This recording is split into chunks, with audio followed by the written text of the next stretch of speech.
Hello friends, welcome to ரின் சமையல். இன்றைக்கி நம்ம ரின் சமையல் சேனலில் குழம்பே தேவையில்லைங்க, இந்த தக்காளி தொக்கு மட்டும் போதும். குழம்பு இல்லாத நேரத்தில் இந்த தக்காளி தொக்கு மட்டும் செஞ்சால் போதுங்க. சாப்பாட்டுக்கு வச்சு சாப்பிட்றதுக்கு ரொம்பவே டேஸ்ட்டாக இருக்கும். ஈஸியான தக்காளி தொக்கு. வெங்காயம் தக்காளி இருந்தால் போதுங்க. இந்த வெங்காயம் தக்காளி வதக்கலை சட்டுன்னு செஞ்சிடலாம். ரின் சமையல் சேனலை சப்ஸ்கிரைப் பண்ணிக்கோங்க. பக்கத்தில் இருக்க ஆளுன்ற பெல்லைக்கான கிளிக் பண்ணி வச்சுக்கிட்டிங்கன்னா நான் போடுற வீடியோ உடனே உங்களுக்கு நோட்டிஃபிகேஷனில் வந்துடும். தொக்கு செய்கிறதுக்காக சின்ன வெங்காயம் பொடிசாக கட் பண்ணி வச்சுருக்கேன். கடாயில் 3 ஸ்பூன் அளவு எண்ணெய் சேர்த்துக்கங்க. எண்ணெய் சூடானதுக்கு அப்புறமா 1/2 ஸ்பூன் கடுகு, உளுந்து 1/2 ஸ்பூன். நாம் சேர்த்துருக்க பொருட்கள் எல்லாம் நல்லா பொரிஞ்சதுக்கு அப்புறமா பொடிசாக கட் பண்ணி வச்சுருக்க சின்ன வெங்காயத்தை சேர்த்துக்கங்க. இது கூட 1 கொத்து கருவேப்பிலை சேர்த்துக்கணும். இந்த தொக்குக்கு பெரிய வெங்காயத்தை காட்டிலும் சின்ன வெங்காயம் சேர்த்து செய்யும்போது ரொம்பவே டேஸ்ட்டாக இருக்கும். வெங்காயம் சீக்கிரம் வதங்கிறதுக்காக கொஞ்சமாக உப்பு சேர்த்துக்கலாம்.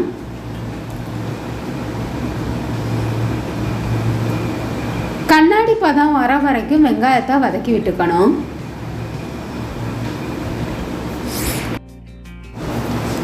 வெங்காயம் கண்ணாடி பதம் வர வரைக்கும் அடுப்பை மீடியம் ஃப்ளேம்லேயே வச்சு வதக்கிக்கணும்.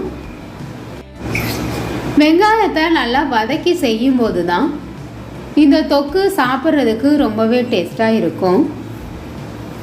கண்ணாடி பதம் வந்துருச்சு. இது கூட காரத்துக்காக 3 பச்சை மிளகாயை கட் பண்ணி வச்சுருக்கேன், அதையும் சேர்த்துக்கலாம். எந்தளவு உங்களுக்கு காரம் அதிகமாக தேவையோ அதுக்கு தகுந்த மாதிரி பச்சை மிளகாய் சேர்த்துக்கங்க.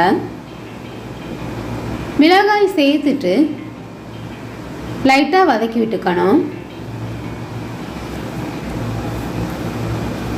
வேறு எந்த காயுமே நமக்கு தொட்டுக்கிறதுக்கு தேவைப்படாதுங்க. அந்தளவு இந்த தக்காளி தொக்கில் சேர்த்துருக்க பச்சை மிளகாயும் ரொம்ப டேஸ்ட்டாக இருக்கும்.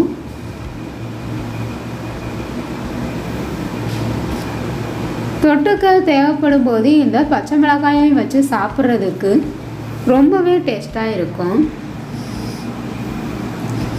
அடுத்ததாக இது கூட பழமாக கட் பண்ணி வச்சுருக்க தக்காளி பழத்தை சேர்த்துக்கலாம். தக்காளி பழம் அதிகம் சேர்க்க தேவையில்லை. பெரிய தக்காளி பழமாக நான் ஒன்றா கட் பண்ணி வச்சுருக்கேன், அதையும் சேர்த்துக்கலாம். நாம் சேர்த்துருக்க தக்காளி பழம் நல்லா மசிஞ்சு வர வரைக்கும் வதக்கிக்கணும்.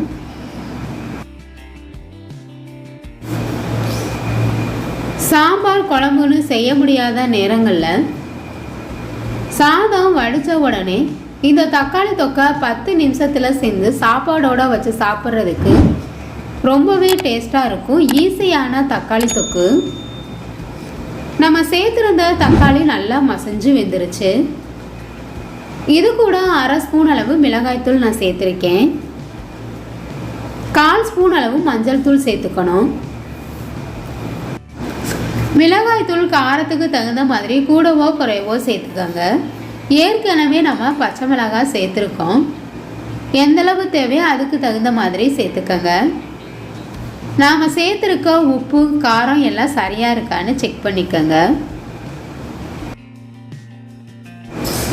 ஒரு தடவை இந்த தக்காளி தொக்கை செஞ்சிட்டோம்னா அதுக்கப்புறம் அடிக்கடி நம்ம வீட்டில் செஞ்சு சாப்பிடுவோம். அந்தளவு டேஸ்ட்டு ரொம்பவே சூப்பராக இருக்கும். 100% குழம்பே தேவைப்படாதுங்க. இந்த தக்காளி தொக்கு ஒன்று இருந்தால் போதும். சாதத்தோடு வச்சு சாப்பிட்றதுக்கு ரொம்பவே டேஸ்ட்டாக இருக்கும். எனக்கு கொஞ்சம் உப்பு பத்தலை, அதனால் கொஞ்சமாக சேர்த்துட்டு நல்லா கலந்து விட்டுடலாம். நாம் சேர்த்துருந்த வெங்காயம் தக்காளி எல்லாம் நல்லா வதங்கிருச்சு. சுட சுட தக்காளி தொக்கு ரெடி ஆயிடுச்சு. இந்த ஈஸியான தக்காளி தொக்கை நீங்களும் ட்ரை பண்ணி பாருங்கள். இப்போ நம்ம தக்காளி தொக்கை இறக்கி வச்சிடலாம்.